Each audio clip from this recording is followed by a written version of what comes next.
నమస్కారం. ఈరోజు చాలా ముఖ్యమైనటువంటి వ్యవసాయ రంగానికి సంబంధించినటువంటి చర్చ జరుగుతూ ఉంది. డిమాండ్ పైన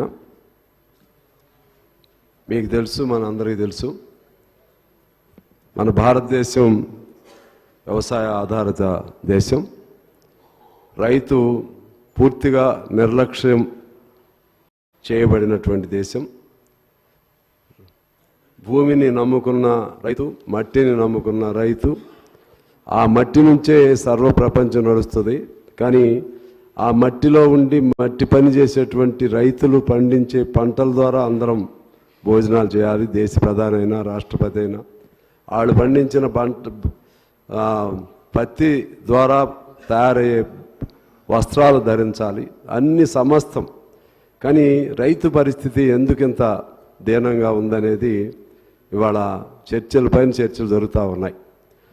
ఉత్తర భారతంలో అయితే పెద్ద ఎత్తున రైతు ఆందోళన జరుగుతూ ఉన్నాయి.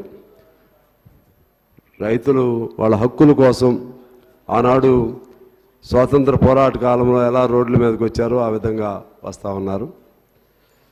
అయినా అక్కడ సమస్యలు అలాగే ఉన్నాయి. మన రాష్ట్రం, నాకు తెలిసి మన రాష్ట్రం రైతు వ్యవసాయ రంగంలో చాలా మేరకు ఒక స్థాయిలోకి వచ్చాం. అయినా కూడా ఇవాళ రైతు కొడుక్కి ఏమన్నా పెళ్లి సంబంధం అంటే ఆడపిల్లను ఇచ్చే దశ భారతదేశంలోనే కాదు, అభివృద్ధి చెందుతున్న మన తెలంగాణలో కూడా ఇచ్చే పరిస్థితి లేదు అధ్యక్ష. వాడికి 25 ఎకరాలున్నా 30 ఎకరాలున్నా వాడు చదువుకున్నవాడైనా సరే, చదువుకుని వ్యవసాయం ఉన్నా కూడా బిడ్డనిచ్చే పరిస్థితి లేదు. దీనికి మార్పు ఏం చేయాలి, ఎలా మార్పు రావాలి, ఇది తీవ్రంగా చర్చించవలసినటువంటి అంశం. ఇతర దేశాల్లో బాగా చదువుకున్న వాళ్ళందరూ కూడా, ఈవెన్ అమెరికా లాంటి దేశాల్లో కూడా చదువుకున్న వాళ్ళు ఉద్యోగాలకు వెళ్లకుండా వ్యవసాయ క్షేత్రాలపైన ఆధారపడి గౌరవంగా బ్రతుకుతూ ఉన్నారు. మనం వ్యవసాయ రంగంలోకి వచ్చామంటే చాలు, అది బయట గుమ్మస్తా ఉద్యోగం చేసినా లేకపోతే హోటల్లో ఇతర దేశాల్లోకి వెళ్ళి హోటల్లో పనులు చేసుకున్నా వాడిని గౌరవిస్తున్నారు తప్పితే ఈ దేశంలో మన రాష్ట్రంలో కూడా ఆ స్థితి ఉంది అధ్యక్ష. ఒకనాడు రైతే రాజు,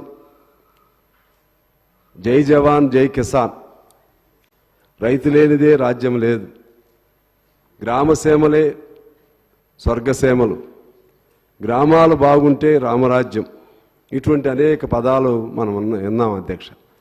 కానీ ఎక్కడ ఈ లోపం జరుగుతుంది, దీన్ని తీవ్రంగా ఆలోచన చేయవలసిన అవసరం ఉంది. ఇప్పటికి కూడా రైతు మరణాలతో ఎంత అభివృద్ధి జరుగుతున్నా సరే, మరి అది మానసికమైనటువంటి వైఫల్యమా, బలహీనత, లేకపోతే ఇతర సామాజికంగా వాళ్ళకు జరుగుతున్న నిరాదరణ, అర్థం కాని పరిస్థితులు ఉన్నాయి. అనేక మంది మరణిస్తున్నారు. దాదాపు భారతదేశంలో 2014 నుండి 2020 వరకు 11 లక్షల మంది రైతులు ఆత్మహత్యలు చేసుకున్నారు. మన సగటున రోజుకు 30 మంది రైతులు ఆత్మహత్యలు చేసుకుంటా ఉన్నారు. అంటే ప్రకృతి వైపరీత్యం వచ్చినా ఏది వచ్చినా సరే మొదటి దెబ్బ ఎవరి మీద పడుతుందంటే అది ఎండలు కానీ వర్షాలు కానీ ఇంకేదైనా కానీ మొదటి దెబ్బ రైతు మీద పడుతుంది. వ్యవసాయం పండకపోతే రైతుకి దెబ్బతింటాడు, కానీ ఉద్యోగస్తులకు జీతభత్యాలు వస్తాయి. ఇది ఒక వైచిత్ర్యం, ఒక విచిత్రమైనటువంటి ఒక సంఘర్షణ. సమాజంలో 2 భాగాలుగా విడిపోయి ఉన్నటువంటి పరిస్థితి. రైతాంగం ఒక భాగం, రైతులపైన ఆధారపడిన వ్యవసాయ కూలీలతో కలిపి అది ఒక భాగం, మరొక భాగం మరొక సమాజం. దీని నుంచి ఎలా బయటకు వేయాలనేది సీరియస్గా ఆలోచించవలసిన అవసరం ఉంది. నేను మీ ద్వారా కోరుతున్నాను, వ్యవసాయ రంగాన్ని ఒక పరిశ్రమగా భావించాలి. వ్యవసాయ రంగాన్ని పరిశ్రమగా భావించాలి. పరిశ్రమకు ఏ విధంగా రాయితీలు ఇస్తున్నారో ఆ రాయితీలన్నీ వ్యవసాయ రంగానికి ఇవ్వాలి అధ్యక్ష. అలాగే వ్యవసాయ రంగానికి సంబంధించి ఒక ప్రత్యేక బడ్జెట్ని ప్రవేశపెట్టాలి. ఆ విధంగా వ్యవసాయ రంగానికి అత్యంత ప్రాధాన్యత ఇవ్వాల్సిన అవసరం ఉంది. అలాగే ఇవాళ రైతు బంధు కానీ, రుణమాఫీ, అలాగే పంటల రైతు బీమా, ఈ మూడిటి వలన కొంతమేరకు మన తెలంగాణలో సరే అది బీఆర్ఎస్ మొదలుపెట్టినా దాన్ని మరింత పరిపుష్టి చేసే విధంగా ఇప్పుడు ప్రభుత్వం కూడా చర్యలు చేపడుతుంది. అది ఎవరు మంచి పని చేసినా దాన్ని మంచి అనాల్సిందే. దాన్ని ఇంకొద్దిగా అడ్వాన్స్డ్గా తీసుకెళ్ళడానికి మన ప్రభుత్వం కూడా ప్రయత్నం చేస్తుంది. వాటిని జాగ్రత్తగా అందరికీ అందే విధంగా అసంతృప్తి లేకుండా చేయటం ఒక భాగం. రెండోది ప్రధానంగా స్వామినాథన్ కమిషన్ కేంద్ర ప్రభుత్వమే ఏర్పాటు చేయడం జరిగింది అధ్యక్ష. కేంద్ర ప్రభుత్వం ఏర్పాటు చేసిన స్వామినాథన్ కమిషన్ ఆయనకి అన్ని అవార్డ్స్ రివార్డ్స్ అన్నీ ఇస్తారు. ఆయన చేసిన రికమెండేషన్ మాత్రం పాటించరు.